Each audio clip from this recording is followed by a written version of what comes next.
ఇప్పటికీ అశ్వత్థామ ఈ భూమండలంపై ఎక్కడో ఓ చోట బతికే ఉన్నాడని నమ్ముతారు. ఎందుకంటే అతనికి మరణం లేదు. ఇప్పుడు అదే అశ్వత్థామ సృష్టిని కాపాడడానికి కల్కి రూపంలో పుట్టబోయే శ్రీకృష్ణుడికి సాయం చేస్తున్నాడా అంటే అది కేవలం మూవీ మాత్రమే అని నమ్మాలి. భారతానికి భవిష్యత్తుకు లింక్ పెట్టి తీసిన మూవీ కల్కి. మరి ఈ అశ్వత్థామ ఎవరు, ఎందుకు ఇంకా బతికి ఉన్నాడని నమ్ముతున్నారు? ఆ నమ్మకం వల్లే దర్శకుడు నాగ్ అశ్విన్ ఈ కథను ఎంచుకున్నారా అంటే నిజమే అని చెప్పొచ్చు. ఇంతకీ అశ్వత్థామ ఎవరో చూద్దాం. అశ్వత్థామ ద్రోణాచార్యుడి కొడుకు. ఈ ద్రోణాచార్యుడిని చంపేందుకు శ్రీకృష్ణుడు కుట్ర చేస్తాడు. ఎప్పుడు అబద్ధం చెప్పని ధర్మరాజు తప్పుడు మాట మాట్లాడుతాడు. ఆ మాటే అశ్వత్థామ అతః కుంజరః. ఈ పదం నేటికి పాపులర్.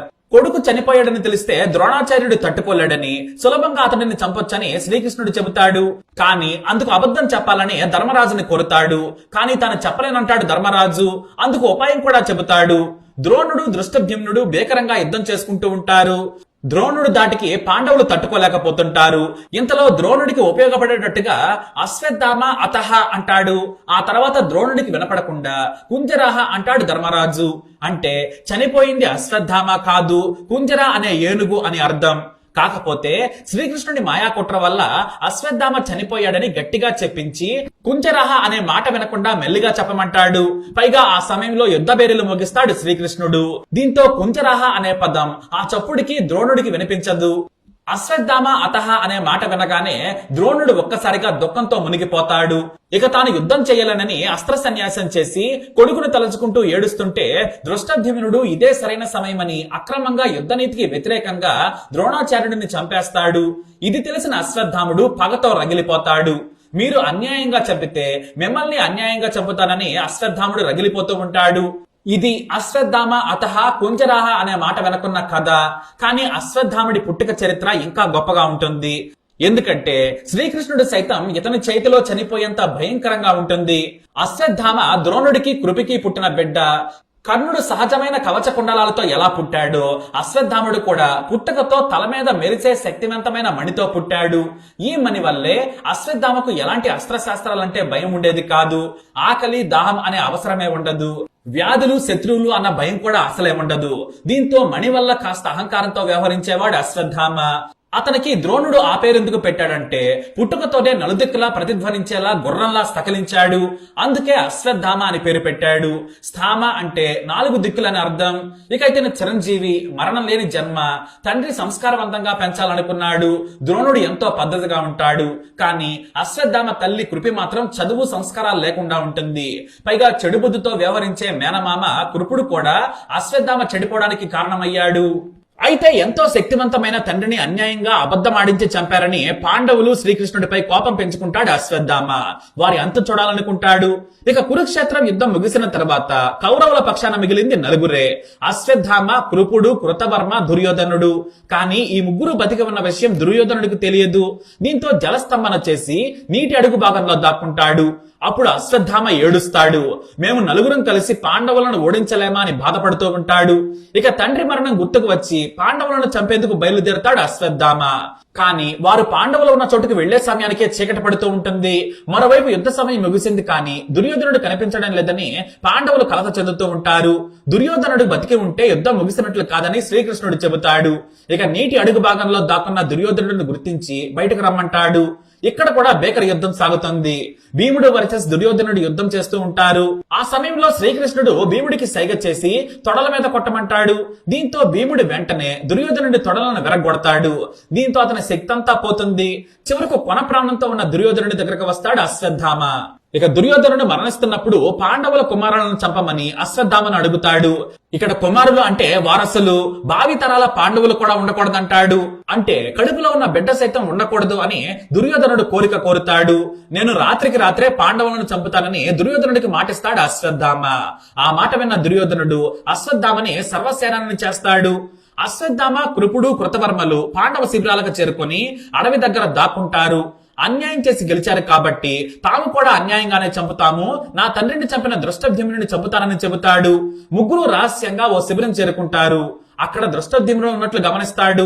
నేను లోపలికి వెళ్లి అందరినీ చంపేస్తాను, ఎవరైనా పారిపోయేందుకు వస్తే మీరు బయట నరికేయండని ముందు కృపుణ్ణి, కృతవర్మను ఉంచుతాడు అశ్వత్థామ. ఇక లోపలికి వెళ్లగానే నిద్రపోతున్న దృష్టద్యుమ్నుడి జుట్టు పట్టుకుని నా తండ్రిని అన్యాయంగా చంపుతావా అని గొంతు కోసి జంతువును నరికినట్టు నరుగుతాడు అశ్వత్థామ. అలా ఉప పాండవులను అంటే ద్రౌపది కుమారులను శిరచ్ఛేదనం చేసి రాత్రి వారు నిద్రిస్తున్న సమయంలో చంపేస్తాడు. అయితే ఇదంతా కూడా శ్రీకృష్ణుడికి ముందే తెలుసు, కానీ వారిని రక్షించడు. ఎందుకంటే అది ఉప పాండవుల పూర్వజన్మల గురించి మరో కథ. ఇక అశ్వత్థామ నిద్రిస్తున్న ఇతరులను కూడా చంపేస్తూ ఉంటాడు. బయటకు వచ్చే వారిని అతని స్నేహితులు శిబిరం బయట హత్య చేస్తూ ఉంటారు. వేలాది మందిని చంపడమే కాదు, మొత్తం పాండవుల శిబిరానికి నిప్పు కూడా పెడతారు.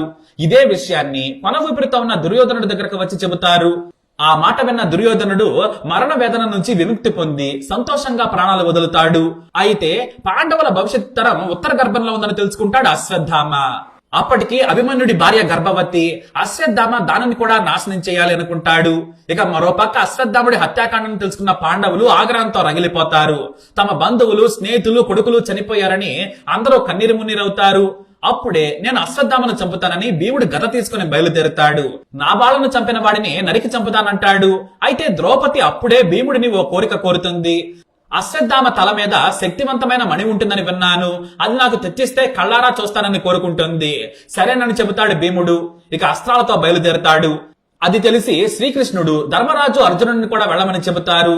అశ్వత్థామ శక్తిని తక్కువ అంచనా వేయొద్దు, వెనక్కి తీసుకురామని చెబుతాడు శ్రీకృష్ణుడు. కానీ అప్పటికే భీముడు అశ్వత్థామ ఉన్న చోటుకి చేరుకుంటాడు.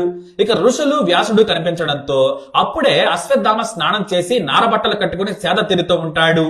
మరోవైపు భీకరంగా అరుస్తూ భీముడు దూసుకొస్తుంటాడు. ఆ శబ్దాలు విని అశ్వత్థామ భీముడిని చూస్తాడు. అతని వెనకే అర్జునుడు, ధర్మరాజు కనిపిస్తారు. వారి వెనక శ్రీకృష్ణుడు ఉంటాడు. వారిని చూసి కంగారు పడతాడు అశ్వత్థామ. ఆవేశంలో తన తండ్రి ఇచ్చిన శక్తివంతమైన బ్రహ్మ శిరోనామకస్త్రాన్ని వారి మీద ప్రయోగించి ఆ పాండవం ఆగుకాక అంటాడు. వెంటనే కృష్ణుడు అర్జునుడికి సైగ చేస్తాడు. నీ దగ్గర ఉన్న అదే అస్త్రాన్ని ప్రయోగించు, లేదంటే మనం ఎవరం బతకమంటాడు. ఇక ఆ రెండు అస్త్రాలు ఈ భూమిని నాశనం చేసేలా నిప్పులు కక్కుతూ భీకరంగా ఆకాశంలో ఢీకొంటాయి. అది చూసిన వ్యాసుడు, నారదుడు భయపడతారు. ఇలా సృష్టి వినాశనం చేసే వాటిని వెనక్కి తీసుకోండి, ఉపసంహరించుకోమని కోరుతారు. చివరకు నారదుడు, వ్యాసుడి మాట విన్న అర్జునుడు ఆ అస్త్రాన్ని ఉపసంహరిస్తాడు. కానీ అశ్వత్థామకు ఉపసంహరించడం తెలియదు. నేను భీముడిని చంపేందుకు ప్రయోగించాను, ఉపసంహరణ నాకు తెలియదు, పాండవులు చావక తప్పదంటాడు. ఆ అస్త్రాన్ని మరో అస్త్రంతో నాశనం చేద్దామని వ్యాసుడు భావిస్తాడు. కానీ దాని వలన పెను ప్రమాదం ఉంది. ఆ అస్త్రం పడ్డ ప్రాంతంలో 12 ఏళ్ల పాటు వర్షాలు పడవు, మనుషులు కూడా చనిపోతారని తెలిసి ఆగిపోతారు. దీంతో శ్రీకృష్ణుడు మాధ్య మార్గంగా ఉపాయం చెబుతాడు. పాండవుల అంకురం ఉత్తర గర్భంలో ఉంది, దాని మీద నీ అస్త్రం ప్రయోగించు, గర్భం విచ్చిత్తి అయినా నేను ప్రాణం పోస్తానంటాడు. అందుకు సరేనంటాడు అశ్వత్థామ. మరోవైపు తన తలలోని మణిని భీముడికి ఇవ్వమని చెబుతాడు వ్యాసుడు. ఉత్తర గర్భంపై ప్రయోగించిన అస్త్రం వలన శ్రీకృష్ణుడికి కోపం వస్తుంది. నువ్వు నీ క్రూరత్వానికి ఫలితం అనుభవించు. 3000 ఏళ్ల పాటు భూమి మీద ఒంటరిగా తిరుగుతావు. నీ శరీరం చీము నెత్తులతో వాసన వస్తుంది. కీకారణ్యంలో బ్రతుకు, శక్తిహీనుడివై బ్రతకమని చెబుతాడు.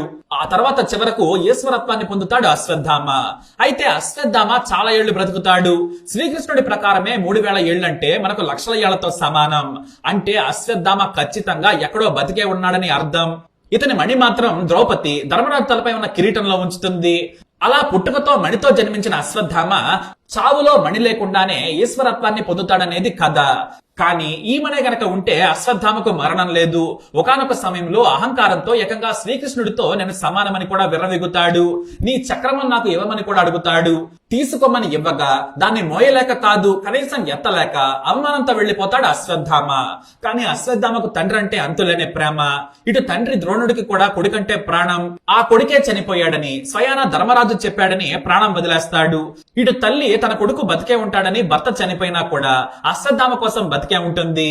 వాస్తవానికి శ్రీకృష్ణుడు ఉత్తర గర్భంలోకి ప్రవేశించి ఓ నిమిషం పరిణామంలో తన పూర్తి దివ్య రూపాన్ని పొంది బిడ్డను రక్షించడానికి బ్రహ్మ శిరోనామకాస్త్రాన్ని గ్రహిస్తాడు. కడుపులో ఉన్న బిడ్డ ఇదంతా మోహంతో చూస్తూ ఉంటుంది. అయితే ఉత్తర కడుపున జన్మించిన తర్వాత అతను భగవంతుని యొక్క దివ్య స్వరూపాన్ని మళ్లీ చూడటానికి ప్రయత్నిస్తూ ఉంటాడు. అలా ప్రతిదాన్ని సూక్ష్మంగా పరిశీలిస్తూ ఉంటాడు. అందుకే అతనికి పరీక్షిత్ అని పేరు పెట్టారు. ఇక కేవలం చదువు లేకపోవడం, సంస్కారం లేకపోవడం వల్లే అహంకారంతో అశ్వత్థామ జీవితం విచారకరంగా ముగుస్తోంది. గొప్ప శక్తివంతుడు, గొప్ప విలువిద్యాకారుడు, కానీ ద్రోణాచార్యుడి కొడుకుగా దారి తప్పాడు. అందుకే గొప్పగా పుట్టిన చావు లేకుండా, చావకుండా జన్మ జన్మాంతరాలుగా చూస్తూ నిర్జీవంగా బ్రతుకుతూ శాపంతో నరకం చూస్తూ బతుకుతున్నాడు. తన తండ్రిని అన్యాయంగా చంపారని బాధపడతాడు, కానీ అభిమన్యుడిని దారుణంగా చంపడంలో అశ్వత్థామ పాత్ర చాలా ఉంటుంది. ఆ విషయం మరిచిపోయాడు అశ్వత్థామ. వాస్తవానికి అశ్వత్థామ ప్రయోగించిన నారాయణాస్త్రంతో పాండవులంతా చనిపోయేవారే, కానీ శ్రీకృష్ణుడు దానికి విరుగుడు చెప్పి బ్రతికిస్తాడు. ఆయుధాలను విడిచి రథం దిగి లొంగిపోతే ఆ అస్త్రం పనిచేయదు. అదే చెప్పి పాండవులను అశ్వత్థామ నుంచి బతికిస్తాడు శ్రీకృష్ణుడు. లేదంటే విజయం కౌరవులదే అయ్యుండేది. ఇది అశ్వత్థామ పూర్తి కథ. మరి ఈ స్టోరీ మీకు నచ్చినట్లయితే వీడిని లైక్ చేయండి, షేర్ చేయండి, మా ఛానల్ ని సబ్స్క్రైబ్ చేసుకోండి.